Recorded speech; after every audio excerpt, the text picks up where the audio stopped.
Hi, welcome to today's On This Day in Tudor History. I'm Claire Ridgway. I'm founder of the TudorSociety.com and also the Anne Boleyn Files website. Now today I'm taking you back to the reign of King Henry VIII, and actually quite a nasty Tudor event, so just be warned, this isn't a nice one. For on this day in Tudor history, the 5th of April 1531, Richard Roose, or Rouse, a cook in the household of John Fisher, who was Bishop of Rochester, was, as chronicler Edward Hall described, boiled in hot water to the death at Smithfield for high treason. Now, what had led to this cook being boiled to death at Smithfield? A really, really horrible way to go. Well, it was alleged that Richard Roose had poisoned the pottage that had been served to Bishop Fisher's household on the 18th of February 1531. Fisher was unaffected, but others in the household became ill, but they survived. However, two poor people, Bennet Curwen and Alice Trippitt, who were fed the remains of the pottage, they were sort of begging and were given it in a charitable way. As a result of them eating the pottage, they actually died.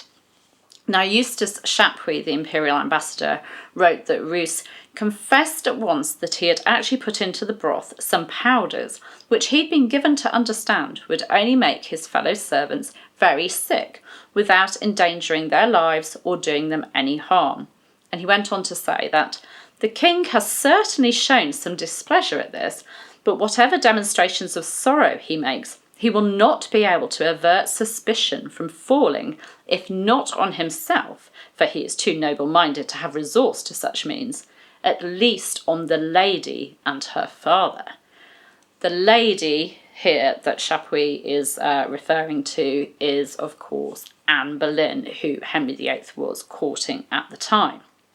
Now, perhaps concern over gossip regarding this alleged attempt on the bishop's life, when this bishop, John Fisher, was a staunch supporter of Catherine of Aragon, that might have led to Henry VIII becoming actually personally involved in this case and persuading Parliament to pass a bill, the Act for Poisoning.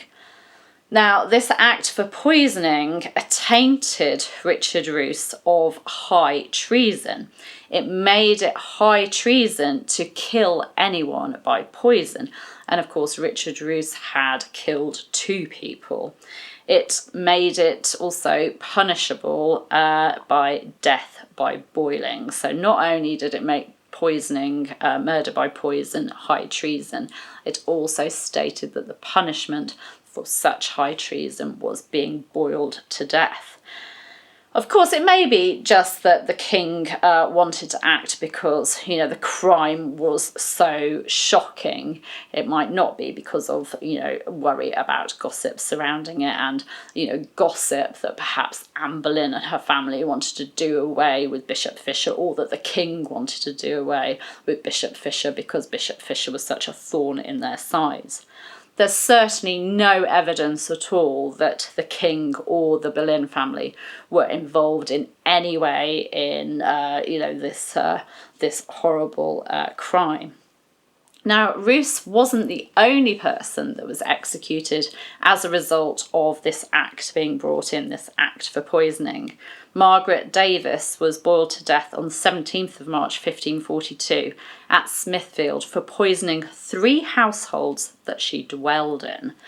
So Richard for killing those two people, the two poor people, and Margaret Davis for poisoning 3 households that she had lived in. So I'm sorry to share with you such an awful, horrible event which happened on this day in history, the 5th of April 1531. Richard Roose, a cook, found himself being boiled to death, probably very slowly, at Smithfield in London for high treason. You can subscribe to the Anne Boleyn Files and Tudor Society YouTube channel by just clicking that button there. Hit the bell to be notified of future videos going live. And thank you for following what I do and for joining in with these videos. Take care, have a great day. Bye bye.